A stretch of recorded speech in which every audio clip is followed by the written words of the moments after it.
bullying es que no se enteren los profesores, que lo ignoren, lo toleren o lo banalicen quitándole importancia. Cosas de niños, siempre pasa. Es que es hijo de un compañero y no quiero ponerme en contra de su padre. Posiblemente otro maltratador que utiliza el miedo para ganarse su impunidad y la de su profe, ¿no? Entonces, ¿se acuerdan que les decía? Los artículos de opinión, lo que más nos interesa, más allá del lenguaje, eso no es la primera característica, ¿no? La primera característica que nos debe interesar en el artículo de opinión es la opinión, identificar ese juicio personal, ¿no? Esa idea o esa ideología del autor con respecto a cierto tema que se esté abordando, en este caso el bullying, ¿no? Entonces, no importa que diga su profe, no importa que diga, pues yo qué sé, hay cualquier otra palabra que de pronto nos pueda parecer, ay, es que no es muy formal, no pasa nada, ¿no? Mientras esté proporcionando la información sobre el tema y esté proporcionando una opinión, en un principio será adecuado. Ojo, obviamente, pues tenemos que tener en consideración las otras opciones de respuesta. Si de pronto nos damos cuenta que y ahorita se van a encontrar una pregunta de esa forma, ¿no? Más adelantito. Van a ver cómo todas las opciones de respuesta presentan una opinión. Entonces ahí, ¿en qué pienso? ¿Qué tengo que considerar para elegir una respuesta? Ahorita lo vamos a comentar, ¿no? Pero esa sería la respuesta para esta pregunta número dos. Vean, ¿qué pasa con el inciso B y C? ¿A qué están más enfocados? ¿Son argumentativos, como lo es el inciso A?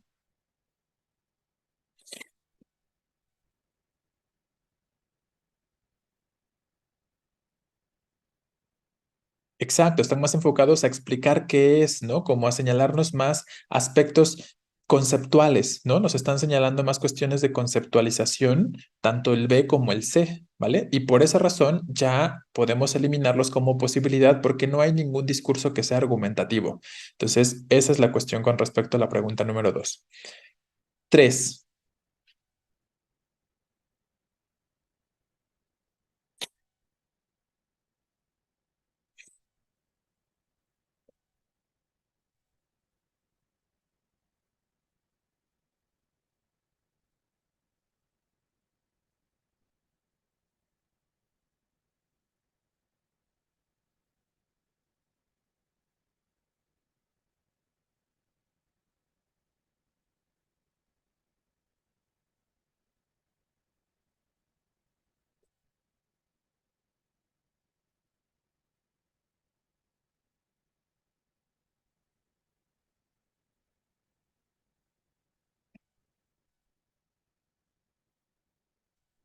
Bien, entonces dice, recientemente en mi comunidad se hizo una reunión para discutir el tema del aseo urbano. Entonces ahí tenemos el tema. Se tiene que hablar del aseo urbano, ¿no?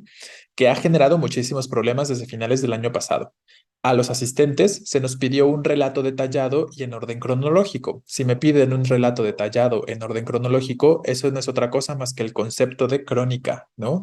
Por eso también es importante que recuerden el concepto. Porque si recuerdan el concepto, a veces les reitero, la pregunta en ocasiones no es tan explícita, ¿no? No es como que les diga noticia, crónica, artículo de opinión, etcétera, sino como en este caso les dicen relato detallado en orden cronológico, ¿no? Y eso ya los debería hacer pensar en la crónica. De lo que sucedió en esa sesión, identifique cuál cumple con las características que debe tener dicho relato. Dice, ayer asistí a la reunión que habían pautado para hablar del aseo. Empezamos con un aspecto temporal bien al principio, ¿no? Cuando supe que la harían, me decidí a asistir, ya que en lo personal ha sido algo muy problemático. Por mencionar un ejemplo, la semana pasada uno de los empleados del camión de basura rompió una de mis bolsas.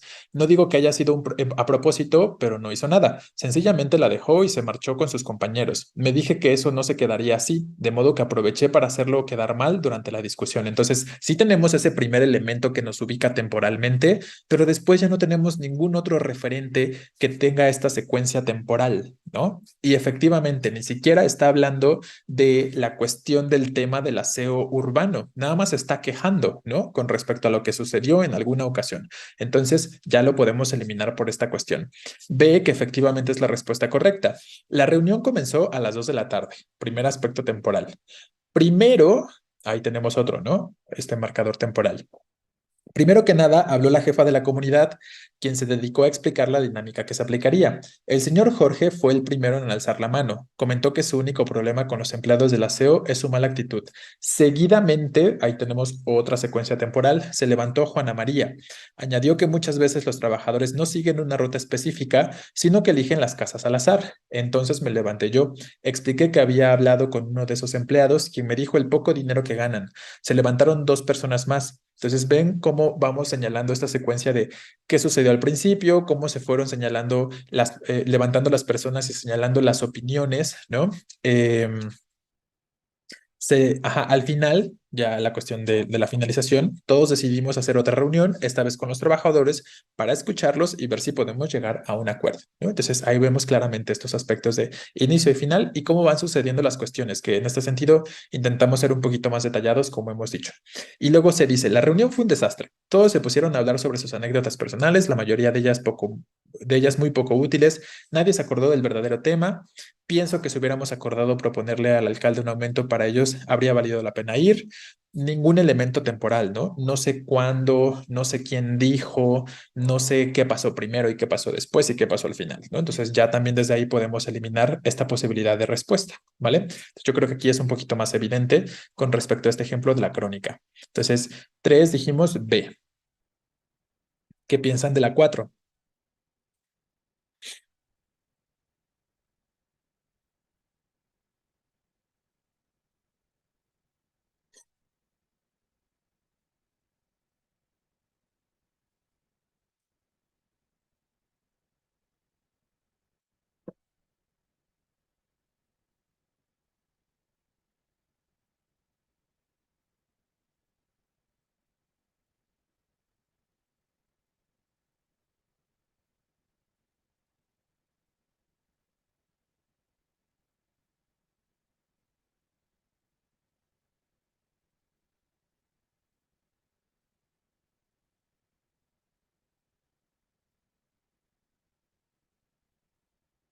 Vale, entonces la pregunta dice, la profesora de literatura dejó como tarea redactar el prólogo de un libro leído recientemente. Entonces, prólogo. ¿Cuál de los siguientes ejemplos es adecuado? Por ahí alguien dice B, dice el inciso B. Las mil y una noches de Editorial Mirlo es un libro que consta de 824 páginas. La edición rústica de 2015 está magistralmente ilustrada por Frank Dion. La colección completa consta de 3 tomos y su precio aproximado en librerías es de 850 pesos.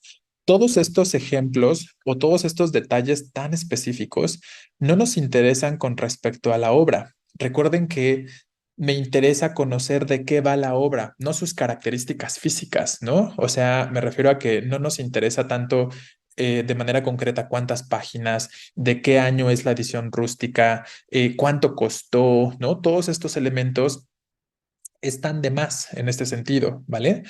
Y nos interesaría en todo caso que nos dijera de qué va Las Mil y Una Noches en el sentido de por qué se escribió, que a lo mejor decirnos es una obra árabe, muy antigua, que cuenta historias que se han pasado de generación en generación de forma oral. Yo qué sé, algo que nos ayude a entender el contexto de la obra, ¿no? Eso es lo que nos interesaría con respecto a un prólogo.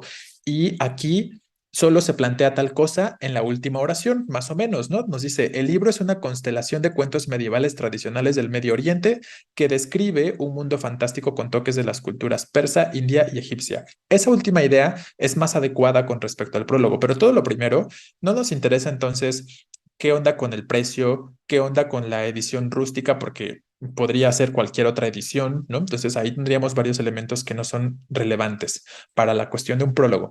Y luego también muchos consideraron el C. Dice, el libro de la sílaba es un texto muy bonito e interesante. Si yo digo muy bonito e interesante, ¿con qué estoy iniciando esto? Con un juicio de valor, ¿no? Y hemos dicho, el prólogo no va a plantearnos juicios de valor. El prólogo es más descriptivo, es más expositivo o informativo sobre algún aspecto de la obra que sea de relevancia para interesar al lector y que nos sirva como presentación, ¿no? Así, en pocas palabras. Entonces, ya decir que tal obra es muy bonito y muy interesante o tal libro es muy bonito y muy interesante, estoy cayendo hacia los juicios de valor, hacia las cuestiones subjetivas, ¿vale? A los niños les encanta, aunque no es exclusivo para el público infantil. Ahí falta un acento. El trabajo de Rudyard Kipling ha inspirado un par de películas, así como diversos montajes teatrales. La trama relata las vivencias del joven Mowgli, un niño de la India que se extravió y fue cuidado y educado por los lobos. Esta opción de respuesta es más cercana más bien a la reseña, ¿no? Y entonces, evidentemente, la respuesta tendría que ser el inciso A. El banquete fue escrito por Platón alrededor del siglo IV a.C. como parte de los textos exegéticos. Se considera uno de los diálogos de madurez, entonces ahí estamos hablando específicamente del banquete de la obra, ¿no? Es un diálogo de madurez porque presenta una teoría de las ideas desarrollada, el texto trata sobre el amor, el objetivo del autor es plantear el papel del filósofo como amante de la sabiduría y apartarse de concepciones románticas y mitológicas con las que generalmente se relaciona al amor, ¿no? Entonces, tenemos todos estos aspectos que son más, les reitero, enfocados a decirnos de qué va la obra para interesar al lector y cuáles son, en este caso, las temáticas que se están abordando. Eso es lo que más nos interesaría con respecto a el prólogo. Por eso, 4 tiene que ser el inciso A. ¿Vale? Entonces les reitero, si ya ven en la opción de respuesta que tenga que ver con prólogo, que hay algún juicio de valor, esa no va a ser, ¿no? Digo, obviamente comparen todas, pero seguramente esa no va a ser como lo tenemos en este inciso C. Bien, vamos con la quinta.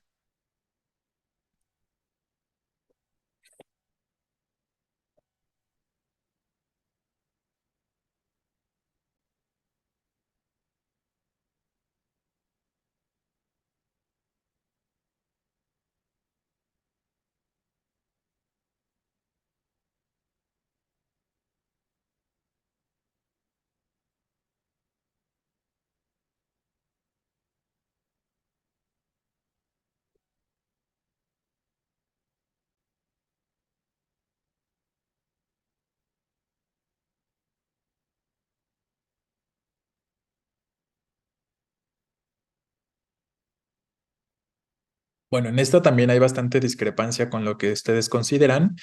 Por ejemplo, hay quienes piensan que es el inciso A, pero el inciso A, ¿están de acuerdo que solo es como un resumen del libro? ¿No? Cuando nos dice, Fedra se casó, bueno, de la obra de teatro, ¿no? Fedra se casó con Teseo, quien mató al Minotauro y tenía un hijo con una amazona, Hipólito. La belleza del joven Hipólito era alabada por todos. Incluso Fedra se sintió atraída por el joven, quien la rechazó por respeto a su padre.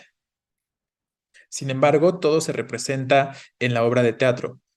Fedra jamás, perdón, sin embargo, como se representa en la obra de teatro, Fedra jamás perdonó. Entonces, no estoy diciendo el juicio de valor. Recuerden que la reseña dijimos, lo que es obligatorio que exista en la reseña es la opinión, el juicio de valor, la parte crítica, ¿no? ¿Qué se piensa de la obra? Si fue una buena presentación, si hubo algunos aspectos llamativos o que fueron pobres o que se podría mejorar algo, ¿no? Esos aspectos son los que nos interesan y los que no deben faltar en la reseña. Todo esto que pusimos en el inciso A o que dice en el inciso A podría ser perfectamente omisible. Podríamos no decir de qué va, pero lo que no puede faltar, recuerden, es la parte de la crítica o de la reseña específicamente. B dice, el mito de Fedra ha servido como inspiración a diversas obras artísticas. Además de pinturas, hay obras de teatro. Una de ellas es la que escribió Eurípides, quizá esta sea la versión más conocida, aunque autores como Séneca e incluso Unamuno elaboraron su propia interpretación de este mito que se ha representado durante siglos.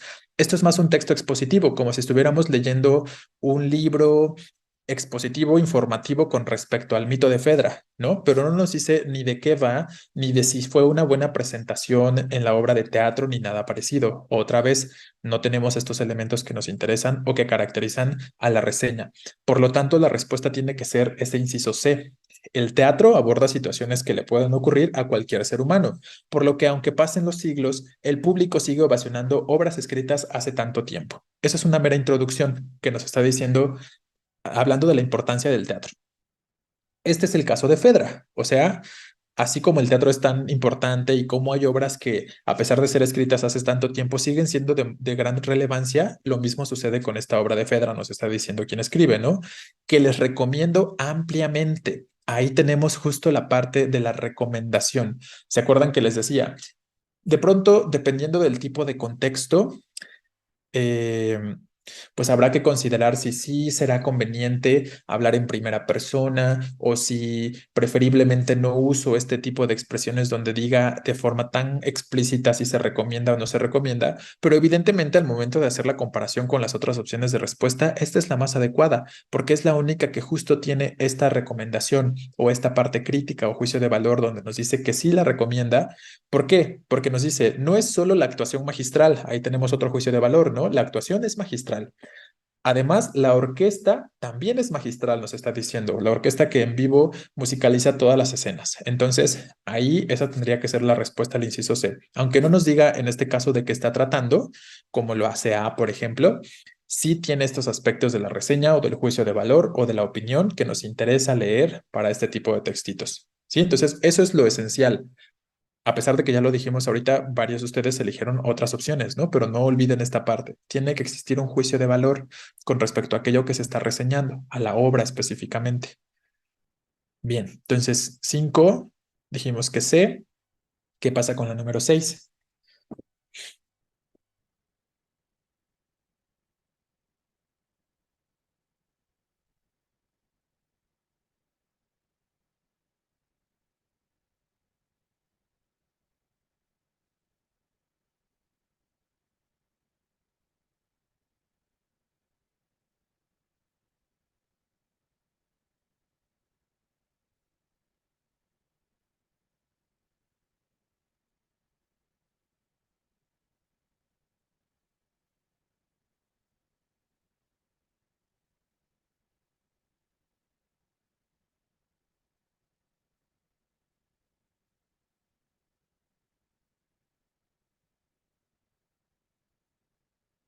Esta puede ser a lo mejor para algunos de ustedes un poquito compleja, porque de pronto, pues como que sí parece que todos dan una noticia, ¿no? Sí parece que todos tienen estas características de la noticia. Pero hay que recordar no nada más esta cuestión de decir qué pasó, cómo pasó, cuándo pasó, dónde pasó. También hemos mencionado algunos otros aspectos, ¿no? Recuerden la mayor cantidad de características o de aspectos que hemos llegado a mencionar o a comentar. Es correcto, Chavarrieta, ¿no? Eso es lo que les va a dar la respuesta.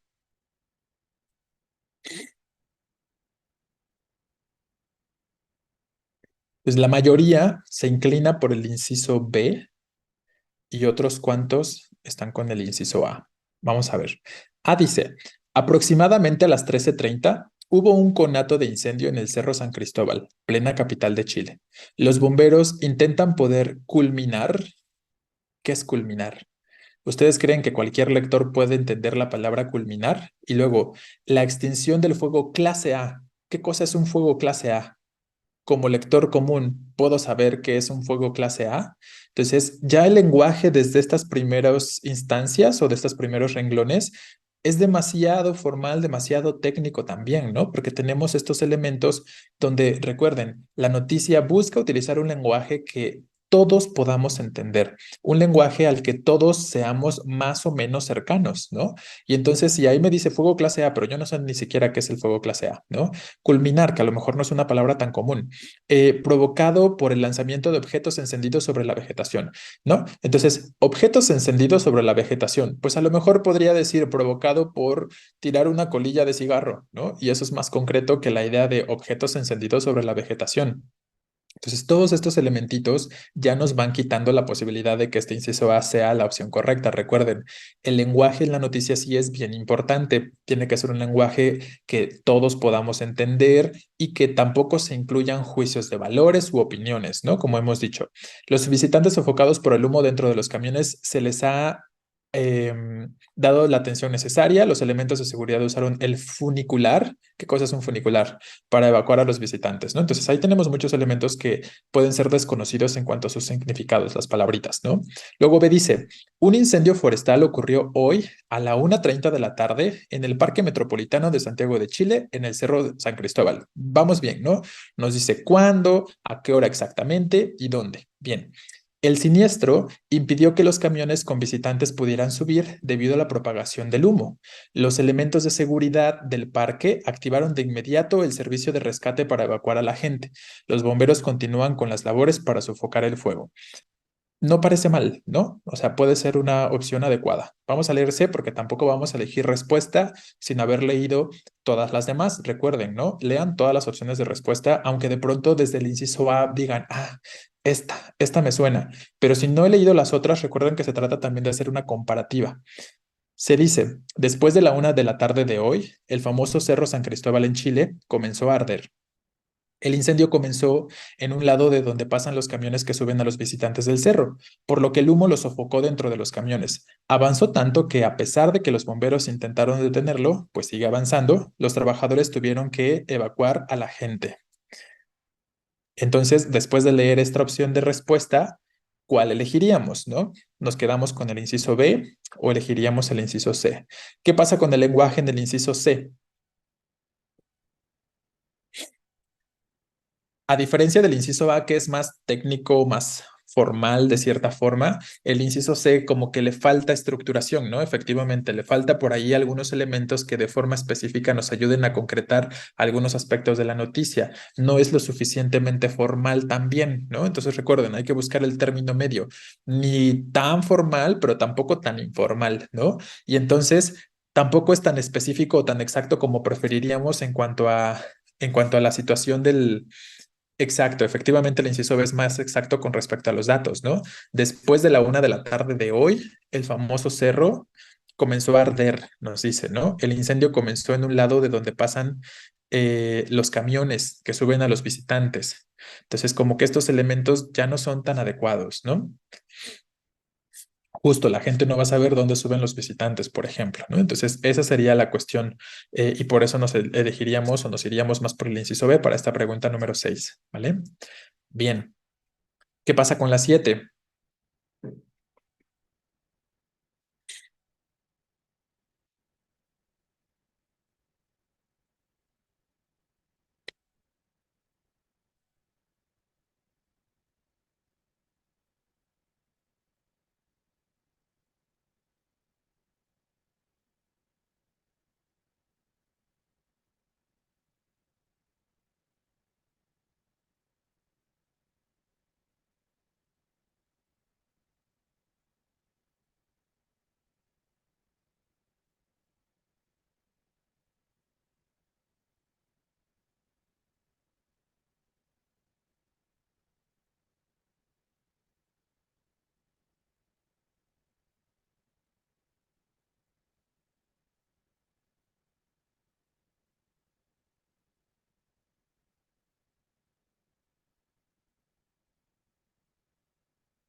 ¿Qué pasa con esta? ¿No tienen respuesta?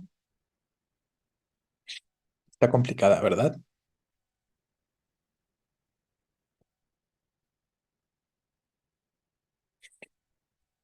Son muy parecidas, efectivamente.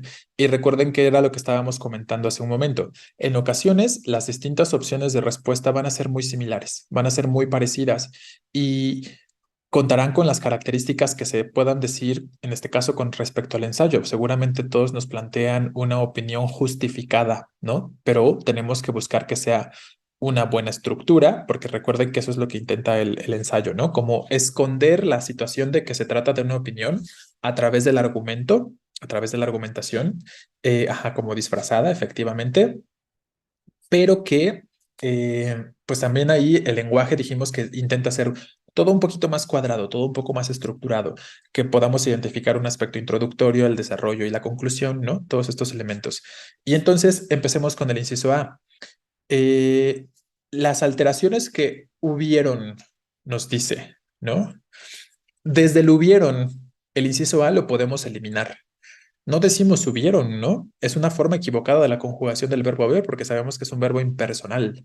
Entonces tendríamos que decir las alteraciones que hubo en el clima causan sequías. Entonces, si nos damos cuenta, que es un tema que ya hemos mencionado y revisado, al menos en clases habituales, seguramente lo han visto, ¿no? La forma de ese verbo ya también nos elimina la posibilidad de que este inciso A pueda ser la respuesta desde ahí, ¿no? Inundaciones, escasez de agua, entre otros fenómenos que se observan ahorita, ¿no? Efectivamente, esa otra palabrita ya también nos ayuda a eliminar. B dice, la evidencia científica ha mostrado la relación existente entre el antropoceno y el incremento del dióxido de carbono. El aumento en la temperatura del planeta potencializa los riesgos para las poblaciones cuya ecodependencia es mayor. Por lo tanto, las alteraciones en el clima afectan los derechos humanos. ¿Qué es lo que no les agrada de esta opción de respuesta?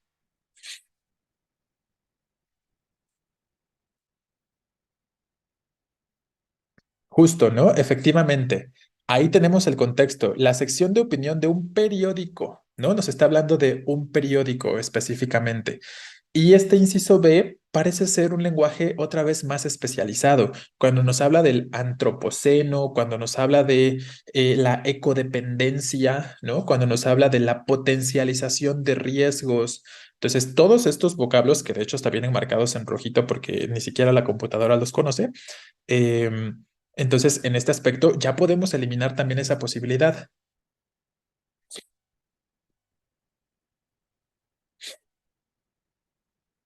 Claro, Hernández, efectivamente, ¿no? No, o sea, habrá que ver las opciones de respuesta, ¿vale? Eh, entonces, ojo, ¿no? Efectivamente, también hay que leer con detenimiento. Lean con detenimiento porque ahí tenemos, ¿no? Si no estoy leyendo de forma detenida desde la pregunta, desde el contexto, se va a complicar. Entonces, ahí sí es importante cuando, no digo que siempre lo vaya a hacer, a veces a lo mejor no resulta de tanta relevancia, pero de todos modos ustedes presten atención a las características que se les están proporcionando en la pregunta, ¿no? Como les decía, si, perdón, si la pregunta me dice cuál tema, pues entonces tengo que buscar que la opción de respuesta que elija aborde ese tema.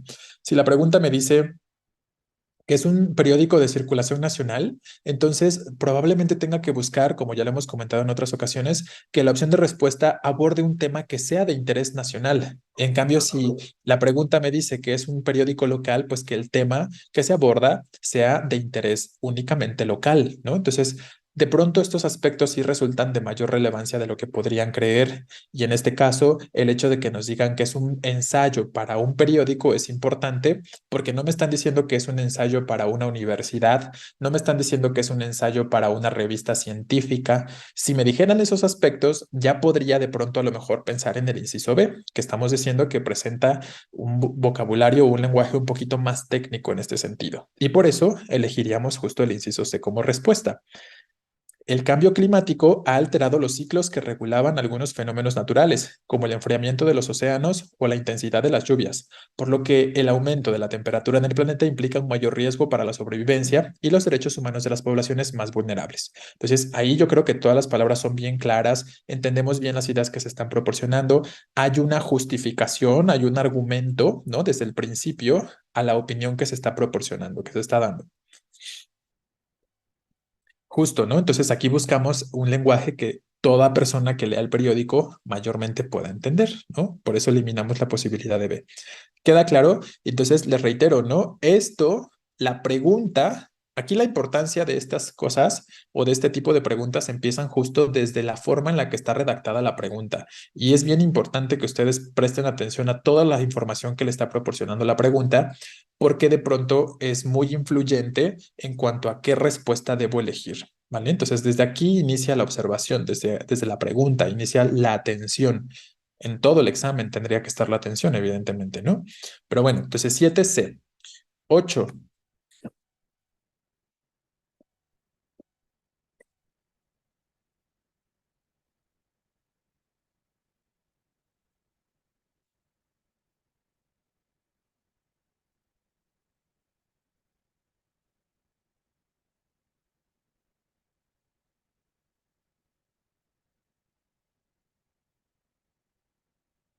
Vean, aquí nos está diciendo relato detallado de su fin de semana. Si me piden un relato detallado pues me puedo ya ir orientando hacia la idea de que se trate de una crónica, ¿no? Efectivamente, porque dentro del concepto de crónica dijimos que era eso, un relato breve que presenta cierto detalle, ¿no? Entonces, justo.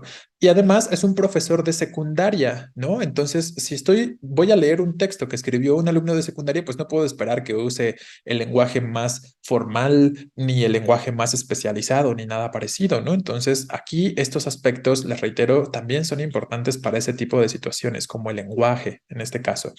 Evidentemente, la respuesta tendrá que ser el inciso C, porque ni A ni B tienen esta secuencia, son meramente relatos, ¿no? Son relatos específicamente, pero no tienen esta secuencia cronológica, este detalle que se nos está pidiendo desde la pregunta, como si lo tiene el inciso C que dice, los fines de semana mi papá, digo, mi mamá y mi hermanita vamos de visita a casa de la abuela María. Esta vez nos fuimos desde temprano porque fue su cumpleaños y queríamos sorprenderla cantándole las mañanitas y con su pastel favorito. Algunos de mis tíos llegaron más tarde le llevaron tantos regalos que mamá María se puso a llorar de la emoción. Como a eso de las 6 nos regresamos a la casa porque al día siguiente había escuela, ¿no? Entonces tenemos de forma un poquito más clara, en comparación con las otras opciones, evidentemente, una secuencia pues más lógica, más temporal, ¿no? Entonces les reitero, siempre hay que comparar todas las opciones de respuesta y en comparativa, pues la que tiene más estas características tendría que ser este inciso C, ¿vale? Claro, efectivamente, Chavarrita. Bueno, vamos con la 9. Son 10 nada más, ya casi terminamos este ejercicio.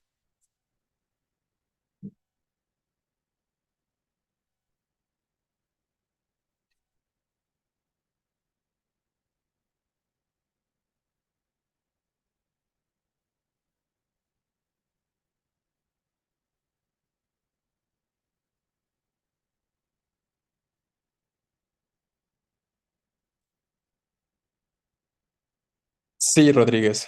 Aunque el lenguaje pueda ser muy común o muy informal, no pasa nada, porque recuerda que cuál es el contexto que se nos perdón, voy a regresar un momento. ¿Cuál es el contexto que se nos está planteando aquí en la pregunta? Pues es un profesor de secundaria. No puedes esperar que un alumno de secundaria o que un niño de secundaria, como les decía, utilice un lenguaje formal, ¿no? O utilice un lenguaje muy propio ni nada parecido. Entonces, por eso les digo, o sea, sí, el lenguaje es importante, pero yo les haría esta observación. El lenguaje es importante porque la misma pregunta nos va a establecer un contexto específico, ¿no? Desde dónde se está publicando. Si desde una universidad, desde un periódico, si es una noticia, desde una secundaria, es un profesor de bachillerato, es un especialista en el tema. Ya desde ahí tenemos aspectos relevantes en cuanto al lenguaje, ¿no? Y por eso les digo, ¿no? En ese sentido sí es importante, pero sobre todo yo les sugeriría que presten particular atención al lenguaje cuando vean que todas las opciones de respuesta son similares y que cumplen todas las opciones de respuesta el objetivo del texto, el objetivo del ensayo, el objetivo del artículo de opinión, etcétera. Entonces, probablemente también lo que les va a dar la respuesta un poquito más fácil o más rápido para esos contextos es pensar en el lenguaje. No significa que es lo único en lo que tienen que pensar. De hecho, siempre les digo, no nada más piensen en el lenguaje, piensen en las características de los textos que se les estén cuestionando o preguntando, ¿vale? Pero sí, para este contexto no pasa nada que diga por ahí eh, con respecto al inciso B, ¿no? El hecho de que diga manco o detener mis tiros o pegarle al balón o fucho, todos estos elementos, pues son válidos porque finalmente corresponden o responden a una producción muy específica, ¿no? Entonces, sin ningún problema. Volvemos a la 9, perdón.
Bueno, muchos se inclinan por la última opción de respuesta, en este caso F. Algunos otros piensan que la primera, otros que la segunda, ¿no? Entonces, como que igual, esta se les está complicando un poquito. Vamos a ver. Dice, entonces, revista debe publicar artículo de opinión sobre los pueblos indígenas. Opción adecuada para atender la situación comunicativa, ¿no? Entonces, una revista, un artículo de opinión sobre cierto tema. Todas las opciones de respuesta están casi iguales, ¿no? ¿Hablan del tema que se está preguntando? Claro que sí. Y entonces dice el inciso D. Con motivo del Día Internacional de los Pueblos Indígenas, se reveló la apertura de la Universidad de Lenguas Indígenas de México, única en su tipo en el país para 2023. Esta noticia causó conmoción, ya que es un logro inconmensurable, ¿no? Y servirá como un indicador distintivo para detectar procesos de interculturalización en este país multilingüe. Me alegro sobremanera, pero no dejo de pensar en que se tardaron mucho en hacerlo. ¿Dónde está la opinión? Al final, ¿no? Con este, me alegro sobremanera, pero no dejo de pensar en que se tardaron mucho en hacerlo, ¿vale? Todo lo demás, todo lo previo, es como algo contextual, sobre todo la primera oración cuando nos dice hasta el 2023. Otro elemento importante de esta opción de respuesta es la segunda oración. La noticia causa conmoción, ¿no? Entonces, de pronto ahí se nos está planteando más como un aspecto noticioso, aunque sí incluye la cuestión de la opinión, perdón, en la parte final, como que el hecho de que se plantee como una noticia y el hecho también de usar palabras como inconmensurable o como interculturalización de forma específica, pues de pronto ya también nos ayudan a entender que a lo mejor está más enfocado hacia cierto tipo de lector, ¿no? Ahorita volvemos a la pregunta en general. 9 dice, digo, E dice, perdón.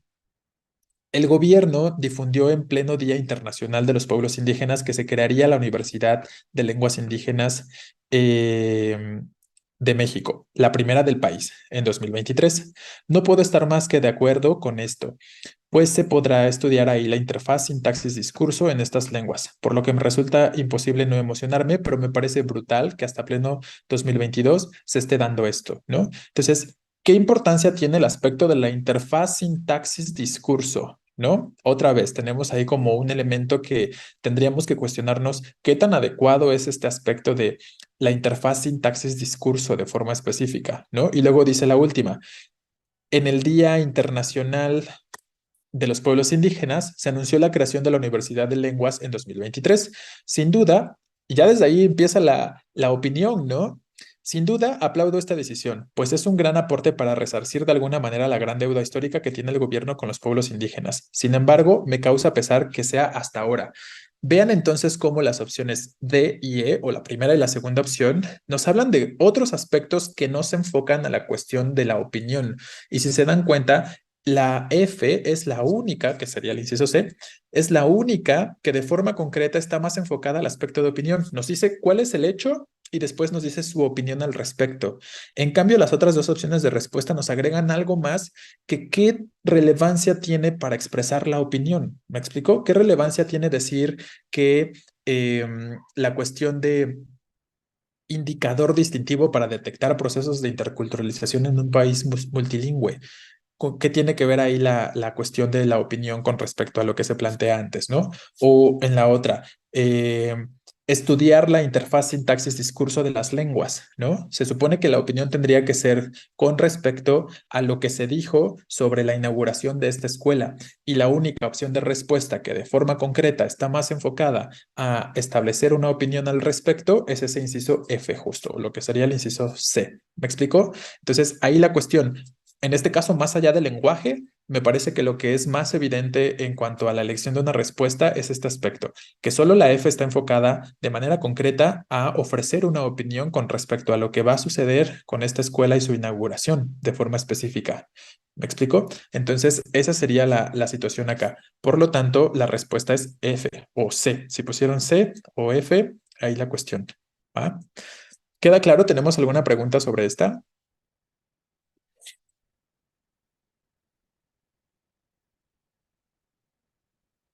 F. F es la respuesta. Bueno, si no hay pregunta más bien sobre algo concreto de las características y demás, nos pasamos a la última.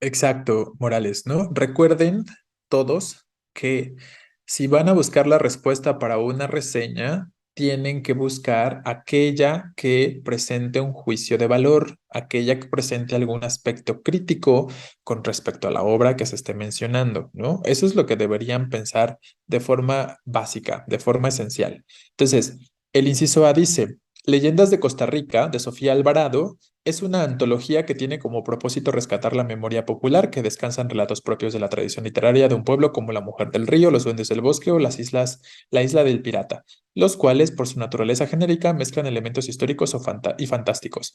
Esto es meramente informativo, ¿no? Es un texto que solo nos dice qué onda con esa antología, como si fuera qué cosa, un prólogo, ¿no? Este inciso A está más cercano a la idea del prólogo que a la situación de una reseña, porque no me está presentando, perdón, o planteando ningún juicio de valor al respecto. Solo me dice de qué va esa obra. Eso es lo único que está diciendo ese inciso A. Por eso les digo, está más cercano al prólogo que a la reseña, ¿no? Vamos con el inciso B. En Primero Ámate, la psicóloga Andrea Torres ofrece una serie de reflexiones para iniciar el camino del amor propio con el propósito de ayudar a vivir con plenitud. El libro se divide en 4 secciones tituladas tal, tal, tal. Igual, está más enfocado en hablarnos de la obra, de su estructura en este caso, y por lo tanto, también está más cercana a la idea del prólogo.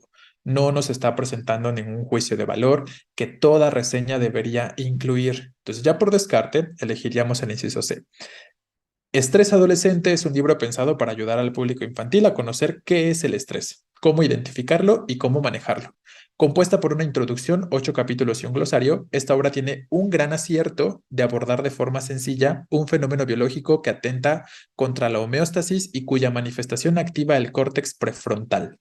Entonces, el hecho de que nos diga el acierto de esta obra ese es el juicio de valor, ¿no? Es como decir, lo que creo que está bien de esto es esto, ¿no? Es básicamente lo que nos está planteando. Y es ahí donde encontramos el juicio de valor, cuando nos está diciendo cuál es el acierto de ese libro o de esa obra de forma concreta. ¿Me explico? Y por eso es C la respuesta más bien. Entonces, todos aquellos que dijeron A y B, mal, porque no podemos identificar este elemento del juicio de valor, ¿no?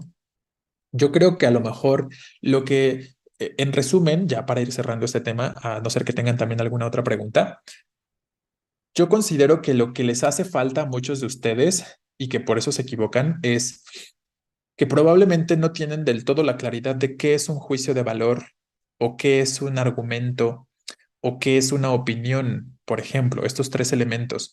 Si yo no tengo claridad sobre estos 3 elementos, pues obviamente no los voy a poder identificar, ¿no? No voy a poder identificar como en este caso que el hecho de decir, esta obra tiene un gran acierto, pues implica que ya estoy proporcionando una opinión, ¿no? Y que estoy ya planteando ahí un juicio de valor. Entonces, yo los invitaría a eso, a que pues no sé, busquen en internet, por ejemplo, cuestiones de qué es un juicio de valor y ejemplos, qué es una opinión y ejemplos, qué es un hecho y los ejemplos de la construcción de los hechos específicamente, y probablemente eso les pueda ayudar. Y que también no analizan, ¿no? O sea, nada más leen y les reitero, muchos de ustedes nada más están buscando el lenguaje, dónde está el error en el lenguaje y con eso quieren elegir una respuesta y no se ponen a analizar, ah, aquí es donde está la opinión y el argumento de esa opinión y por eso sé que esto es un ensayo, ¿no? Y en esta otra opción de respuesta solo hay opinión, pero no hay argumento. Entonces, seguramente por eso no puede ser el ensayo. Entonces, también analicen la estructura que hemos comentado sobre los distintos tipos de textos, ¿vale? Recomiéndeme un libro de qué, ¿cuál es la intención del libro que quieres como recomendación? O sea, para practicar comprensión en general o qué. Entonces, ¿quedan preguntas? ¿Tenemos alguna duda antes de ya finalizar con este tema?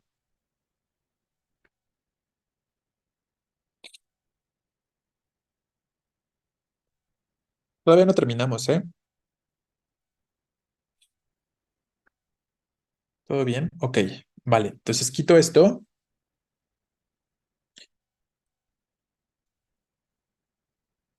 y vamos a Empezar con literatura.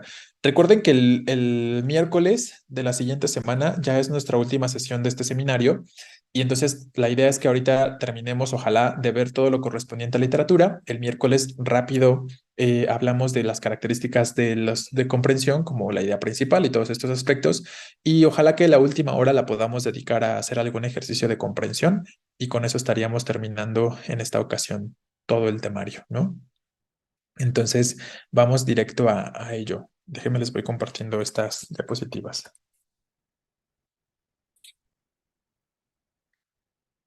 Pues con respecto a aspectos o a textos más bien que tengan que ver literatura. Ok.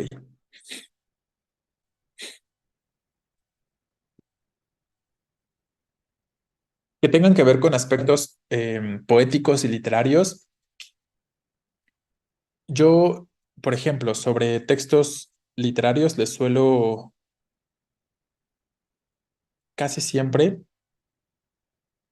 compartir títulos de Cortázar, porque los títulos o los libros de cuentos de Cortázar son este tipo de cuentos que tiende a buscar Ceneval, ¿no? O sea, Ceneval como que tiene cierto prototipo de cuentitos que les quiere poner, donde, como ya hemos visto, pueden ser un poquito confusos al final y que si no estamos bien atentos, eh, pues no vamos a identificar como ese giro del que hemos estado hablando en estos textos que son narrativos, ¿no? Entonces, por esa razón, les suelo recomendar normalmente libros de cuentos de Cortázar, como Bestiario, por ejemplo.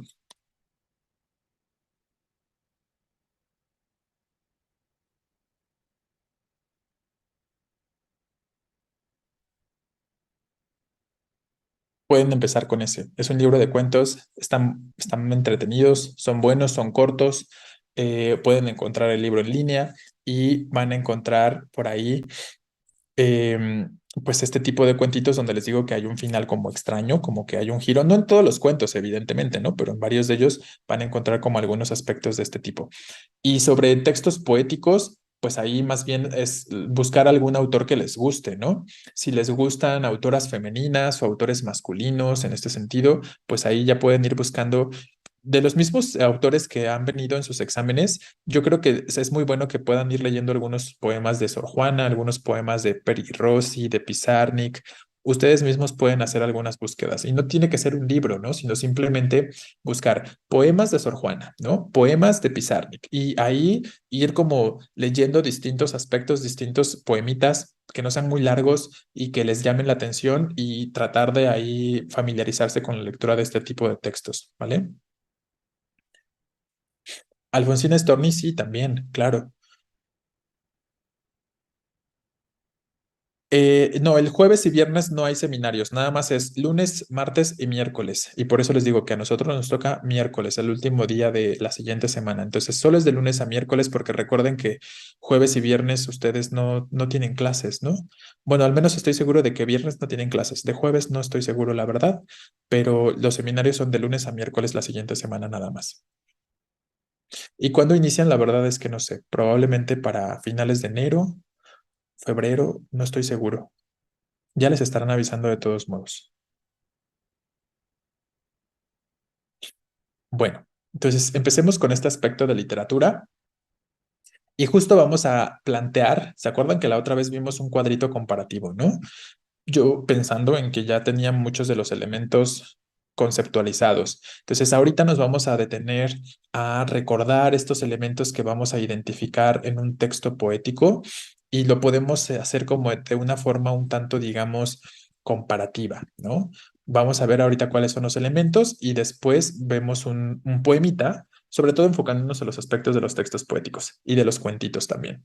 Em, y tratamos de identificar estos elementos en ahí un par de ejemplos, si es que nos da tiempo, si no lo hacemos al principio de la clase del miércoles. Entonces, sobre aspectos de literatura, recuerden que son importantes sobre todo para que conozcamos las características de los distintos tipos de textos literarios, o sea, para que reconozcamos y recordemos las características de un texto que es narrativo, como los cuentos que vienen en sus exámenes, para que reconozcamos las características de un texto poético, obviamente poemas, ¿no?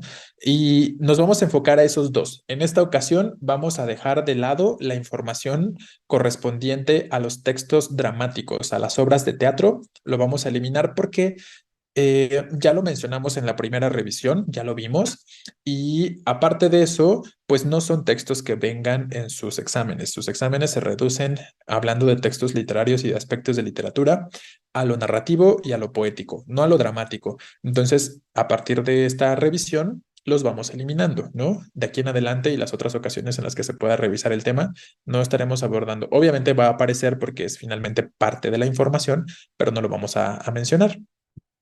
Entonces, recuerden que los géneros literarios son simplemente una clasificación de los textos que son literarios, ¿no?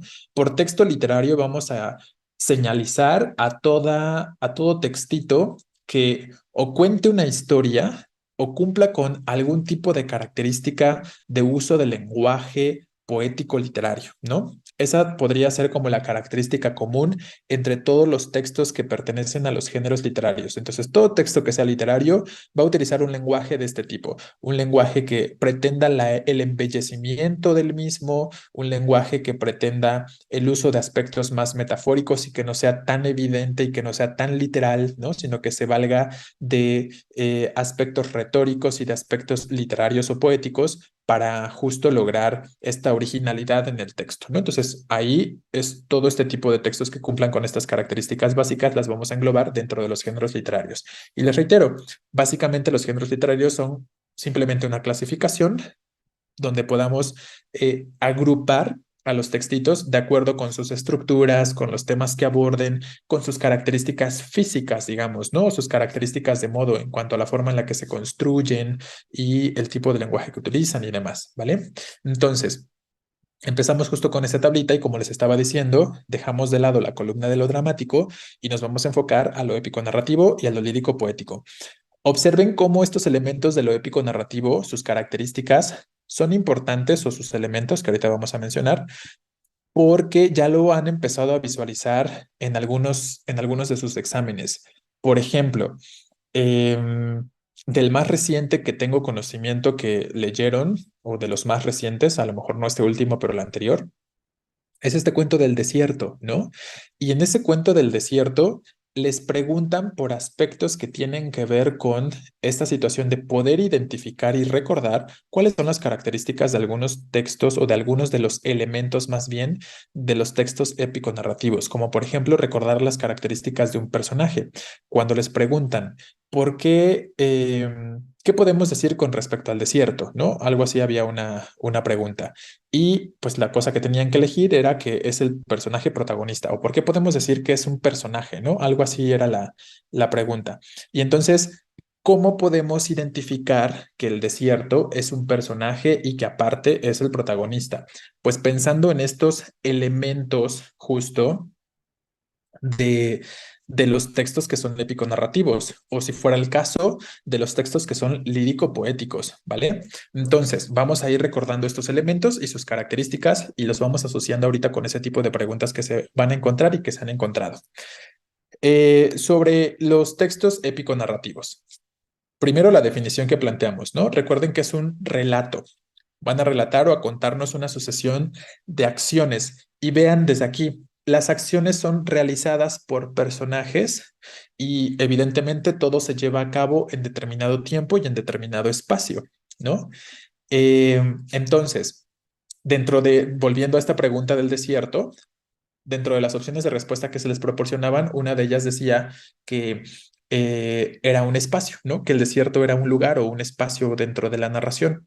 Pero si fuera únicamente un espacio, no podría realizar acciones, porque los espacios no realizan acciones. Y aquí, desde ahí, entonces podemos identificar que el desierto es un personaje, perdón, porque nos estamos diciendo acá que un relato o que un texto épico narrativo relata una sucesión de acciones, ¿no? Realizadas por personajes. Estamos diciendo que entonces las acciones están realizadas por los personajes.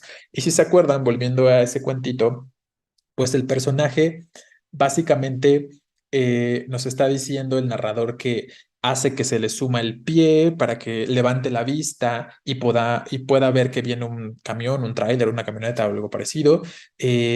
Produce viento con cierta brisa de arena para acariciar su rostro, ¿no?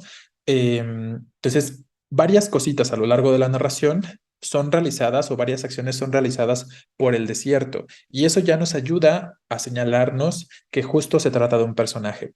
Y luego, ¿cómo sabemos que es el personaje protagonista?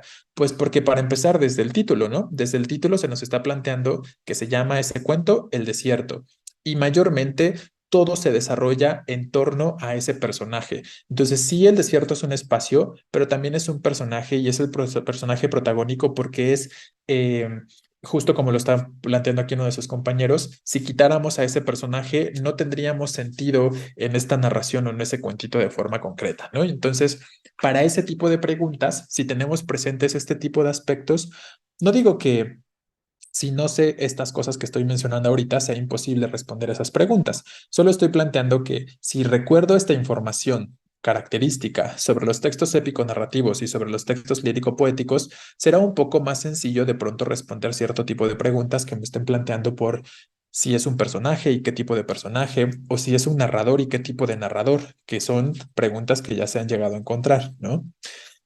Finalmente, el propósito de un texto que es épico narrativo, recuerden pues que siempre será contar una historia, narrar una historia, una sucesión de hechos o de acciones. Y justo dentro de los elementos y que ya hemos mencionado algunas de sus características, tenemos al narrador, a los personajes, al argumento, tiempo, espacio, descripción, etcétera.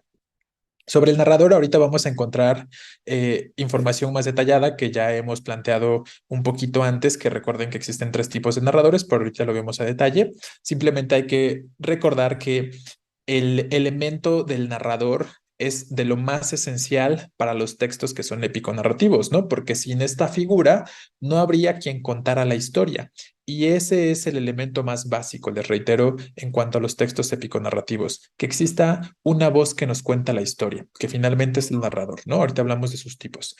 Los personajes, pues ya sabemos que pueden ser principales y secundarios de forma muy básica. Los personajes principales podrían ser, en todo caso, o el protagonista o el antagonista, ¿no? El protagonista, pues es el sobre el que se enfoca la narración, sobre el que se enfoca la historia, y el antagonista no es necesariamente el malo de la historia, sino simplemente quien se opone a las acciones o al destino o a las intenciones del personaje protagonista, ¿no?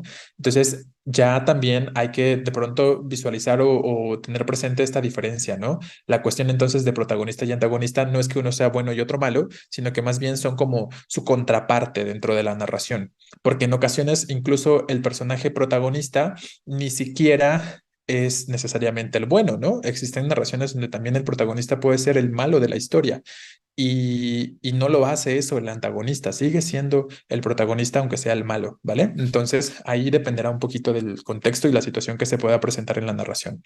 El argumento, pues es básicamente la historia que se está contando, eso sería el argumento. El tiempo, ya saben que tiene que ver con estos indicadores que nos estén señalando cómo va avanzando el tiempo o cuánto tiempo ha transcurrido de una acción a otra o de un momento a otro. El espacio es el lugar en el que se desarrolla la narración, como el desierto en ese caso, pero estamos diciendo que también es un personaje, recuerden, entre algunos otros elementos, ¿no? Y la estructura.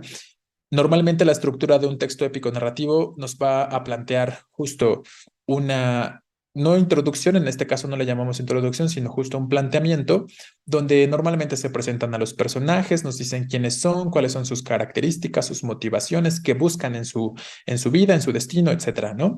El desarrollo implica la interacción entre los personajes y cómo se van enfrentando a ciertas situaciones o cómo se van presentando algunas situaciones para los distintos personajes, ¿no? Siempre en el desarrollo recuerden que nos vamos a encontrar al clímax de la narración, que ese clímax, el nudo primero, ¿no? El nudo que sería también otra forma de llamar al desarrollo es el nudo, donde va a presentarse la problemática y el clímax es ese momento más álgido dentro de la narración, donde sucede aquello que es como el parteaguas, ¿no? Una vez que sucede el clímax, todo cambia, ¿no? Y entonces todo puede transcurrir de forma muy distinta a lo que se podría suponer o esperar dentro del cuentito, dentro del argumento de forma concreta.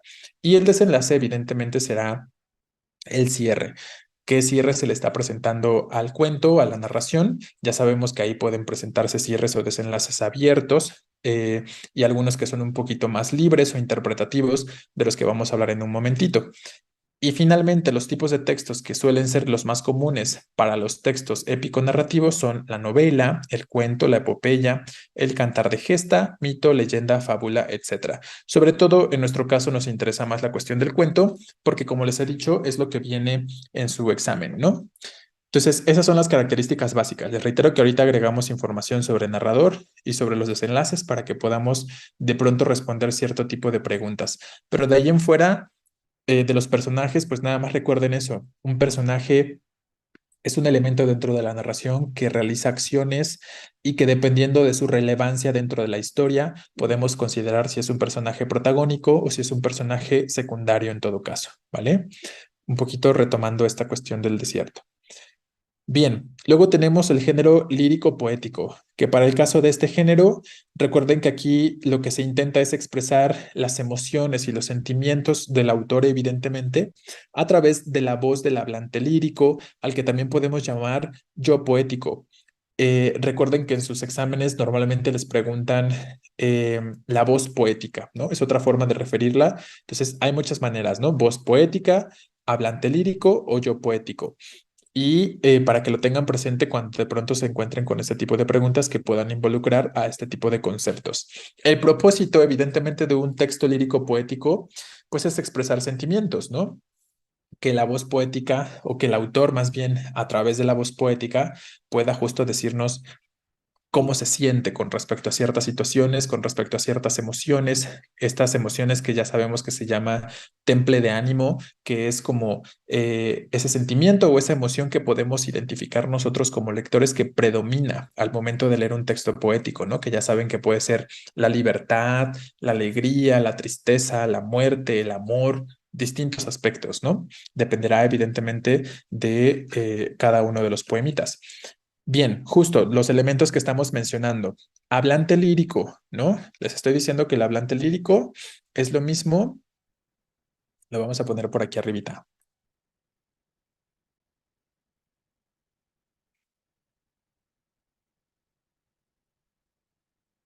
Hablante lírico, voz poética, son las formas en las que vienen sus exámenes, ¿no? Sobre todo, les reitero, lo que predomina es esta forma de voz poética. Hemos dicho, sí, el objeto lírico es el receptor, ¿no? Efectivamente. Entonces, este hablante lírico o voz poética, recuerden que es la voz que el autor usa en el poema para expresar ay, sus emociones.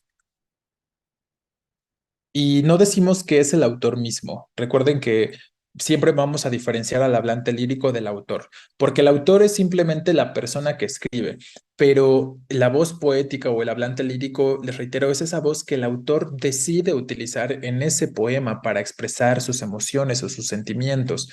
De pronto, un autor puede elegir la voz de una niña o de un niño o de un anciano o de un animal, de algún objeto inanimado, dependerá, ¿no? Dependerá de evidentemente lo que quiera lograr el autor en ese texto poético, ¿vale? Entonces ahí evidentemente pues habrá alguna variación, pero eso es lo que debemos recordar de forma concreta con respecto al hablante lírico o voz poética, perdón, que es algo muy distinto del autor de forma concreta, ¿va? Y el otro elemento que nos interesa es justo el objeto lírico.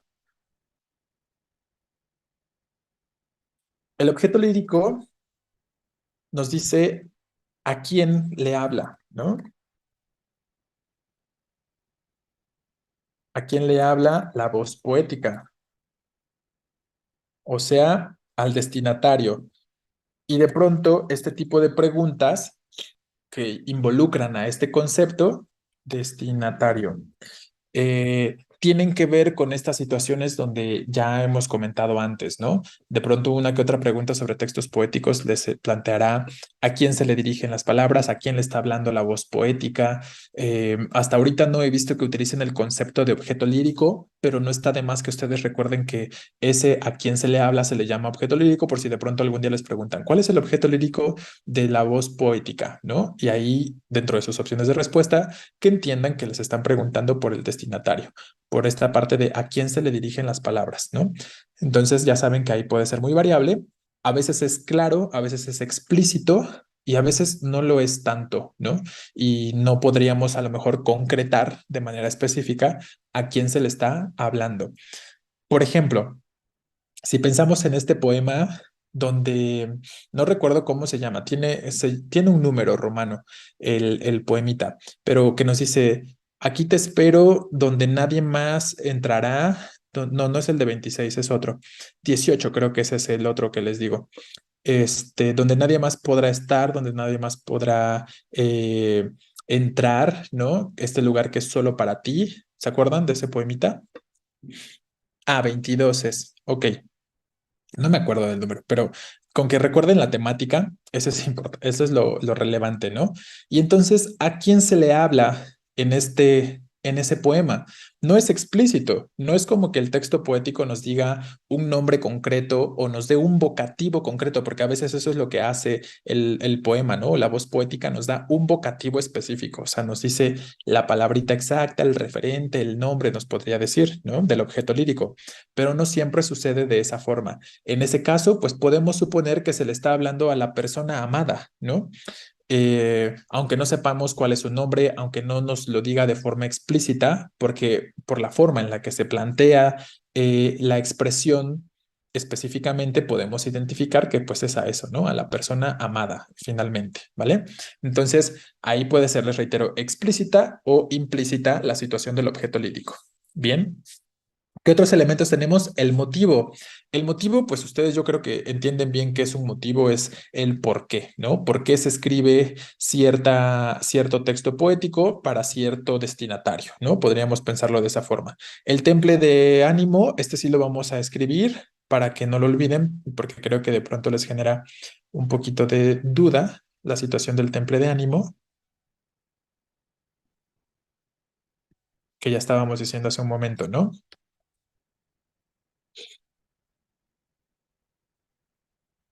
¿Cuál es la emoción que podemos identificar como predominante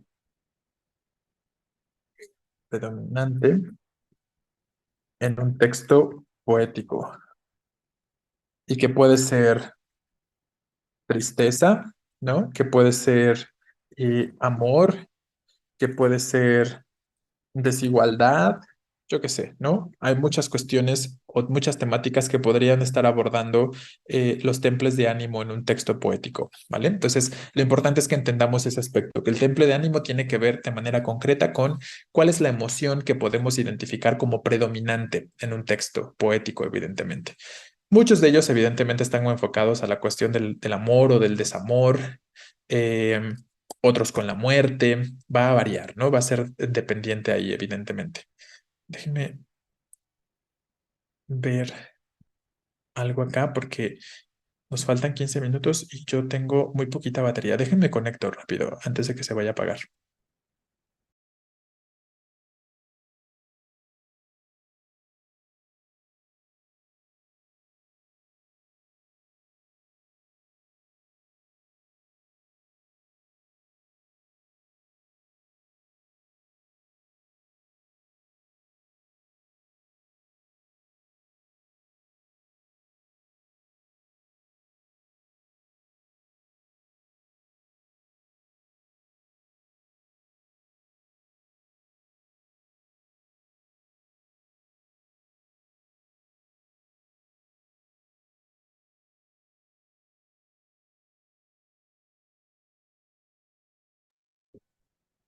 Vale, listo. Bueno, entonces esos son, diría yo, los elementos que más nos interesa ubicar de pronto para que podamos responder cierto tipo de preguntas con respecto a los textos lírico-poéticos, ¿no?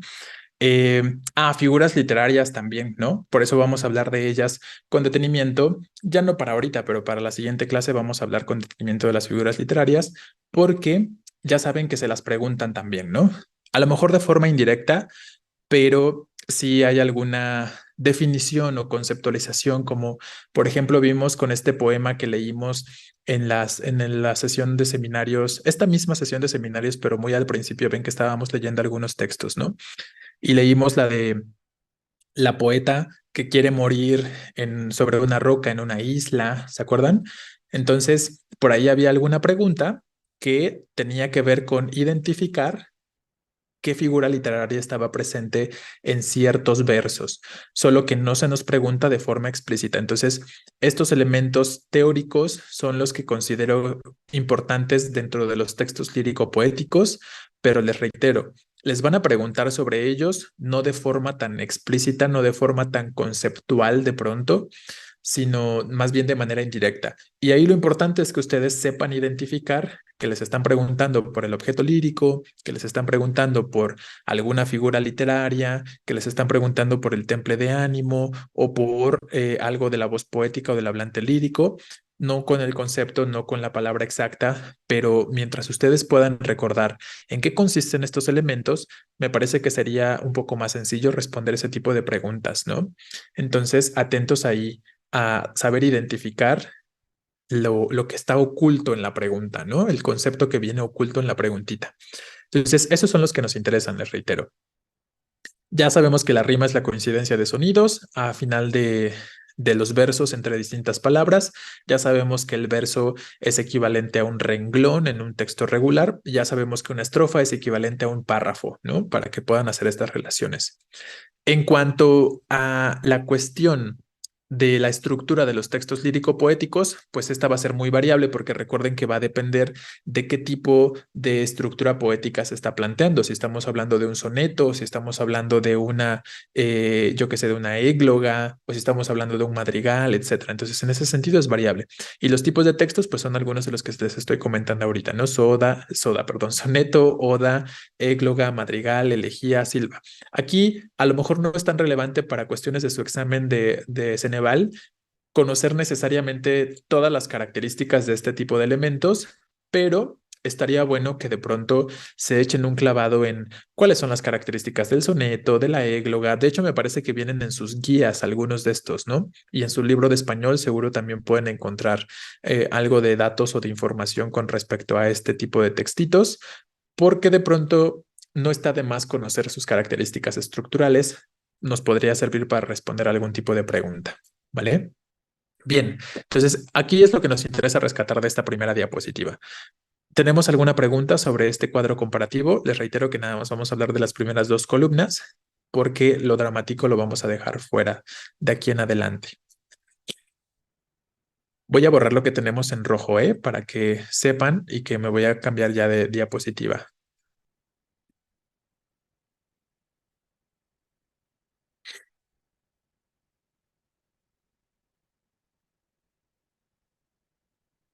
Bien, hablaremos de los tipos de narrador y yo creo que mayormente con esto vamos a terminar por el día de hoy.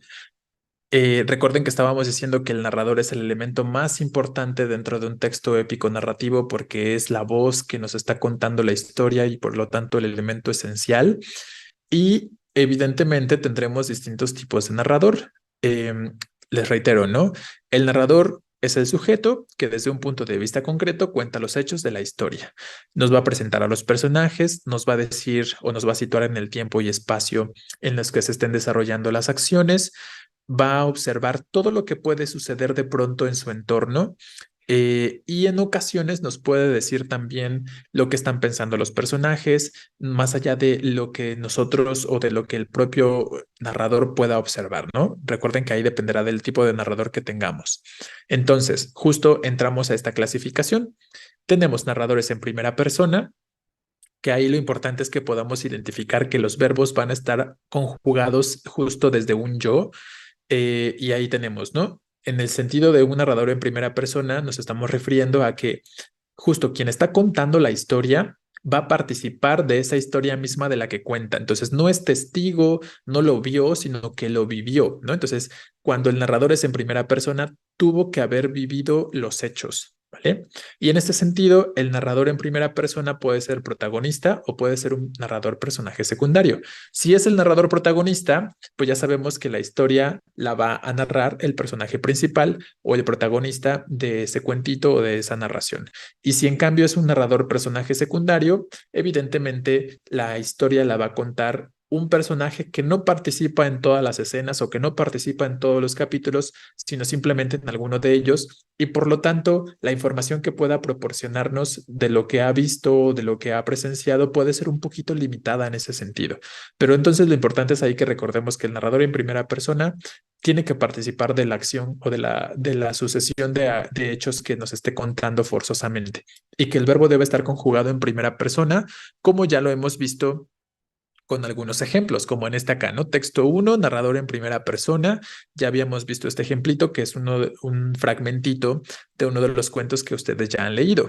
De manera que hoy, decidido a defenderme, perdón, he marcado al azar unos números hasta dar con un contestador en el que he grabado el siguiente mensaje. Y entonces desde este primer fragmentito ya podemos identificar estos verbos en primera persona, ¿no? He marcado, he grabado, y bueno, ya tenemos el mensaje. Ha sido un desahogo, me he quedado más ancho que largo. Pienso subir el tono si la guerra se prolonga, ¿no? Entonces ahí en todo este fragmento podemos identificar en distintos puntos verbos en primera persona porque es un narrador en primera persona justo, ¿no? Entonces ahí la cuestión. Bien, hablemos ahora del narrador en segunda persona. En este caso, recuerden que es un narrador en el que las acciones o los hechos se van a contar desde un tú, como si le habláramos a alguien más, pero directamente, ¿no? Ya no a un tercero, sino como le habláramos a alguien más de forma directa e incluso un recurso bastante común para este tipo de narrador que ya es bastante moderno es como un desdoblamiento del personaje mismo, como un desdoblamiento del yo, como si el narrador tuviera alguna enfermedad mental, ¿no? Obviamente no es que la tenga, ¿no? Pero nada más como para contextualizar. Y se hablara a sí mismo, como si se hablara a sí mismo, como si estuviera hablando con su reflejo. Entonces, estos son algunos aspectos que vamos a poder identificar con respecto a este tipo de narrador. Y vamos a ver un ejemplo sobre ello que tenemos aquí mismo del lado derecho. Traga tú, ¿no? Tú traga, Rubén. Tú no brinques, Rubén. Tú sóplate, Rubén. Tú no orines en la cama, Rubén. Tú no toques, Rubén. Tú no llores, Rubén. Entonces, aquí son un montón de acciones las que se están representando, señalando de forma específica, pero si nos detenemos a leer cada uno de estos elementos, nos vamos a dar cuenta justo que lo que les estoy diciendo, ¿no? Se habla a un tú, pero en realidad la persona es un yo, ¿no? Como si nos estuviéramos hablando frente al espejo, como ya les he comentado en otros contextos o en otras situaciones en las que hemos hablado de este elemento o de este temita, ¿vale? Y finalmente, el narrador en tercera persona. Aquí el narrador en tercera persona, pues ya sabemos que los verbos justo van a estar conjugados como si hablara un él o como si hablara un ella. Y por lo tanto, quien está contándonos la historia va a estar fuera de la misma. No va a formar parte de las acciones, sino que más bien las va a observar como si fuera un mero testigo o como si fuera alguien que está presente en ese contexto, en esa situación, pero no es quien las vive, ¿no? Esa sería la cuestión. Hay dos tipos de narrador en tercera persona, el narrador objetivo y el narrador omnisciente. Recuerden que el narrador objetivo es justo este que solo nos cuenta lo que puede ver, ¿no? No sabe entonces qué pueden pensar los personajes, no sabe qué están sintiendo, no sabe qué va a suceder en otro momento más que lo que está viendo de forma concreta. Y ese sería entonces el narrador objetivo. Se va a limitar a contarnos lo único que puede ver, ¿no? Y en cambio, el narrador omnisciente este sí va a describirlo y a saberlo absolutamente todo. Sabe no nada más lo que se puede ver, sino lo que los personajes están pensando, lo que quieren hacer mañana, lo que van a comer en la noche o a cenar en la noche, eh, lo que sienten, cuáles son sus sueños a futuro. Lo sabe absolutamente todo. Puede entrar a las cabezas de los personajes y a sus corazones, ¿no? En este sentido. Y para esto tenemos este último ejemplito. Dice, había empezado a leer la novela unos días antes. Esto con respecto al personaje esposo o marido que está leyendo su novela en el salón, ¿no? La abandonó por negocios urgentes y entonces ahí vemos, ¿no? Él había empezado a leer, él la abandonó. Él volvió a abrirla cuando regresaba en tren a la finca. Él se dejaba interesar lentamente por la trama. Esa tarde, después de escribir una carta a su apoderado y discutir con el mayordomo una cuestión de aparcerías, él volvió al libro en la tranquilidad del estudio que miraba hacia el Parque de los Robles. Él, arrellanado en su sillón favorito, y tal, ¿no? Entonces ahí podemos ver esta repetición y esta frecuencia en cuanto al uso de los verbos, ¿no? Les reitero, conjugados en tercera persona. Y entonces estos son los elementos más básicos que vamos a poder identificar para los distintos tipos de narradores y recuerden que son importantes porque de pronto también se los preguntan, aunque de forma indirecta, si les preguntan por si quien cuenta la historia forma parte de la historia misma o si es el protagonista de la misma historia, este tipo de aspectos, ¿no? Bueno, chicos, no sé si tengan alguna pregunta o algo que quieran agregar. Vamos a dejarlo por aquí el día de hoy y el miércoles terminamos con los aspectos teóricos que nos interesan sobre literatura, perdón, y comprensión y empezamos a revisar por lo menos un texto, dos que nos dé tiempo de leer, un poemita y alguno otro.